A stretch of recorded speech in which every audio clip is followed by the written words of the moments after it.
Hello and welcome back to another video. We are doing some acrylic pouring today. Over Christmas I received an order for 4 placemats. These are usually done on ceramic, so I have 4 of these ceramic tiles left over. The store that I usually buy them from no longer stocks them, which is very frustrating, but these may be the last ceramic placemats that I'm going to pour until I find a replacement size tile. We might go bigger for the next ones, but this is the last of this size. So like I said, I received the order, and the order is actually for just a simple colour. Their kitchen dining area is kind of a butter yellow colour, so they wanted that yellow colour, a little bit of silver because there's a little bit of grey there, and some white just as accent colour, and that is what we are going for today. So pretty simple, not too much to do, but I do need to mix up a lot of the colours because we are pouring on 4 of these big tiles. Now the colour yellow that I have is kind of this yellow. I'll pop up the reference photos here for the actual yellow. So I am going to have to manipulate this colour to make it a little bit more butter coloured, and see where we can get onto that. So that is kind of the main goal today, is to mix this colour up correctly. I also have to think that when I'm pouring it into my cup to do my dirty pour, this colour may mix with the white a little bit, so I need to kind of make the butter colour but maybe a touch darker, just so that it has room to lighten when it's mixing with the white and the silver. But yeah, I thought I'll film this as a little bit of an acrylic pour video since I've not done one for a little while. This is the only pour I'm doing today, so thankfully I'm not mixing up tons of colours like usual, and I'm not going to have tons of colour left over as well at the end, so that will be nice. So let's point you downwards and let's mix up some colours. So I just went over to my set of Arteza acrylics and I found deep yellow and yellow ochre. So these are a bit more on the hue scale that we are after. That kind of, it's not really bright like this yellow, it's very much a muted butter yellow. A few moments later. Right, annoyingly my camera decided to stop filming mid-sentence there, but what I was saying was I found this deep yellow and I found some yellow ochre. I've mixed those up with a touch of that brighter yellow, and it is on the darker side from what I want, but I'm actually going to mix that with my pouring medium, my Floetrol, and see whether we have the correct colour there, because that will dilute it a little bit, and then I can start looking at the colour a bit better. So I'm going to pour that in now. Give it a shake first just to make sure there's no lumps or air bubbles, and then we'll see what colour we have at the end.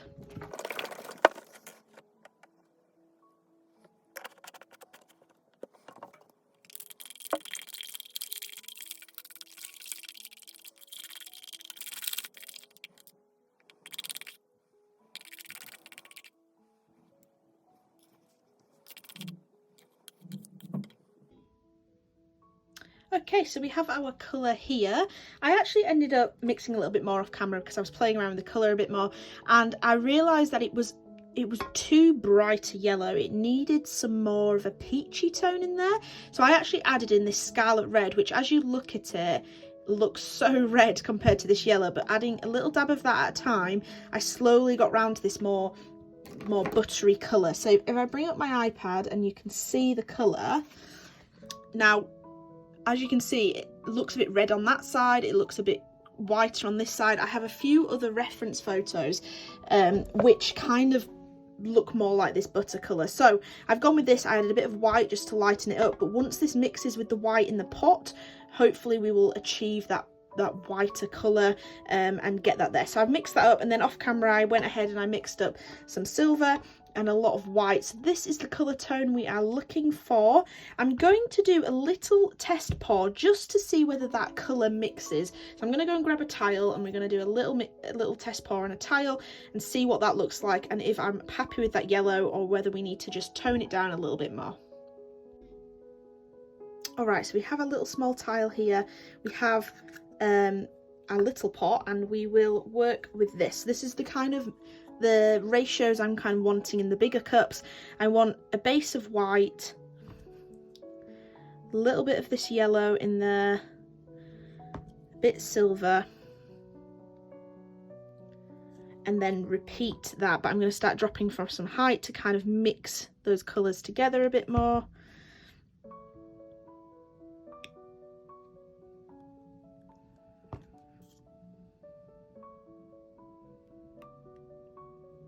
think that's probably enough silver. I don't want too much of the silver. A bit more of that white. And then finally, that's a motorbike going past, if you can hear that, if the camera's picking that up. And then a little bit more of that yellow. So that's kind of what we're going for. So I'm going to flip cup this, see what the ratios are, and then we're going to get on with pouring the rest if we're happy with those. So let's have a look.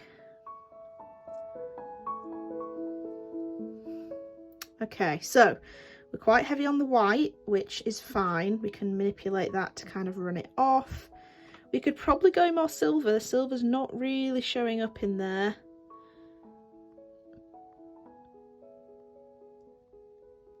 Okay, so that's where we're going for. I actually think I'm going to add a little bit more red to that yellow, and I might add a little bit more white. We have a few bits in one of those cups. I need to strain one of them, I think, as well. I don't want that to happen on the main pour. But that's kind of the colours we're going for. Definitely heavier on the silver. That silver's barely just coming through. We want a few more veins going through there. And the yellow, I just think it needs to be peachier. Where it's mixing with that white, it's still a bit bright. So I'm going to go a bit more red in there and see where that's going. I'm going to do another test pour after that, and then I'll bring you back in and we will start pouring the rest of it. Okay, so I've brought you into a little bit more of a side angle. I've gone ahead and I've deepened that with a bit more red, and we have a little bit more pigment. I put a bit more paint in the silver to hopefully make it a little bit brighter. So we're going to go through this one and then we will time lapse through the other three, but we will test this one out first. So we go base of white like I mentioned before, some of this nice yellow colour. I'm going to go quite heavy on that because that is the main colour. I'm going to go nice bit of silver, more white, this, more yellow, little bit more silver, more white, and finally a touch more yellow, I think, like that. And then we're going to flip it. I'm hoping this is enough paint, but if we have to mix up more, we have to mix up more. So let's get flipping. I'm going to leave that there for a second. I'm going to bubble it out. There we go. Should just have enough paint. So I like how that has mixed. The yellow and the white have really mixed in there. That's it. And we're going to tilt this now. I like the way it's looking. I like the way it's looking. I'm going to just scoop that off there so that we get a little bit more of that colour running off there. I don't want to lose too much of the paint because, like I say, it's probably just the right amount.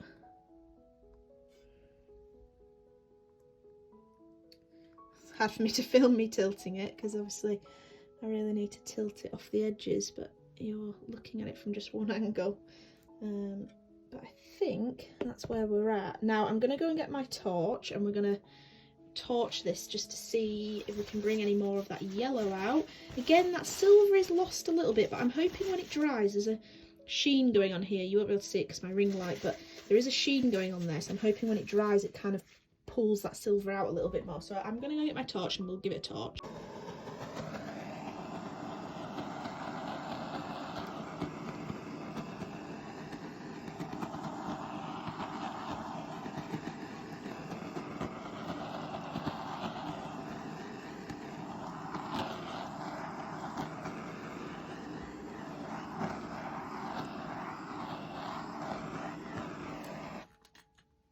Okay, I think I like it. I like the colour. I think we've got a nice bit of that yellow in different hues. We've got the nice white and we've got that sheen of silver. So it'll be nice to see how these dry, but I think I'm happy with the colours and I'm going to move on to the next ones and time lapse it for you.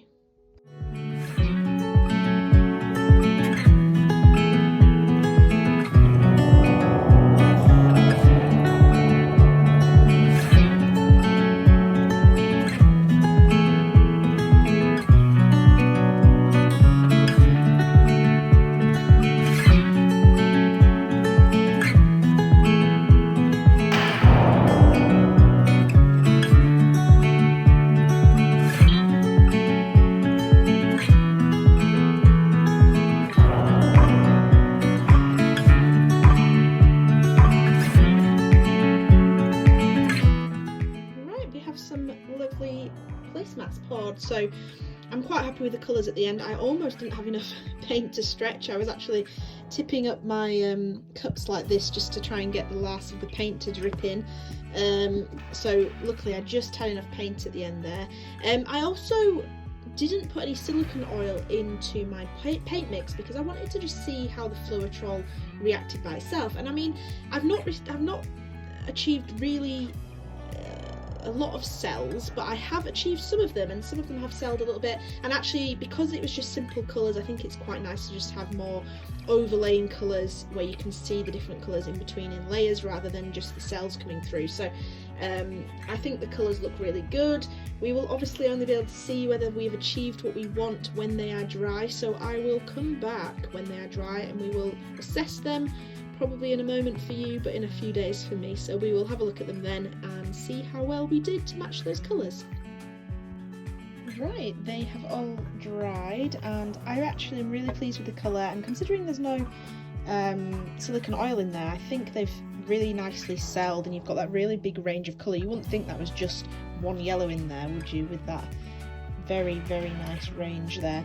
So yes, I'm going to be varnishing these, and then I'm actually going to be putting some cork on the back here, so you will see me cover the back in cork, and that will be instead of the little pads on the feet. I just think they look nicer. I'm trying to make all of my ceramics like that, a bit like that now, just to keep them all uniform and the same. So the varnish I use, and I've mentioned this in previous videos, is actually, I got this off Amazon. It's a motorbike, I think it's engine or something to do with the motorbike mechanics varnish, so it is very much heat proof, but there is a slight yellowing if you apply it too thick. Luckily for this case, I don't think that's going to be an issue because it is already a little yellow, but I need to apply this in a nice thin coat, but make sure there's no gaps for air to get under and lift that varnish once it is dry, because that could be an issue.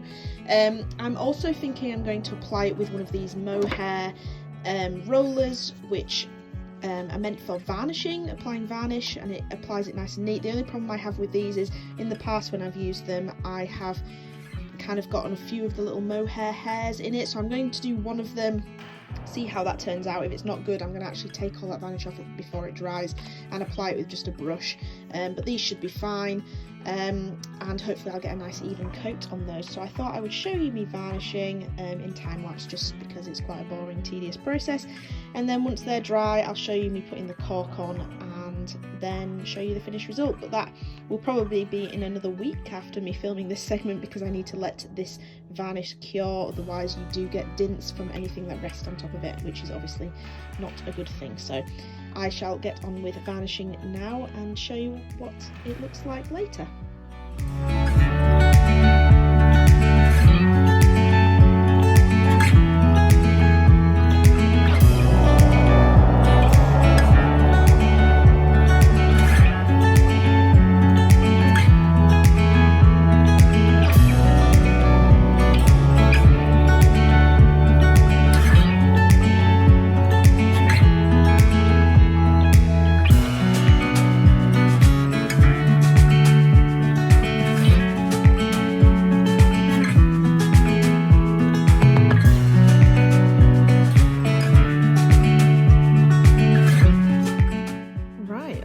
Placemats are now dry, varnished and cured. There is a lovely, very thick sheen of varnish on these. I'm really pleased with how they've turned out. There's been a lot of care taken, not like there's more than usual, but I think these have turned out beautifully compared to some of my others. Now, to cover these backs, usually I put pads on, but my Neewer coasters, I've been getting sublimation coasters, and they come with some cork backing, and this just looks so much neater. So I'm not sure whether I want to put the cork right to the end or whether I want to leave that little bit of tile showing at the back. I'm not sure, so we are going to play around with that. The cork backing I got, this is from Amazon. It's just a self-adhesive cork sheet. I believe it's about 2mm thick or 1mm thick, so it's just perfect for this. It's going to be not too bulky, but it will protect the bottom and protect the table that these will go on. I just think it's going to look clean and nice as well. So we're going to cut these out, stick them on, and that will be the end of these placemats. So I'll let you watch the rest of this in time lapse with a little bit of music, and then I'll show some beauty shots at the end.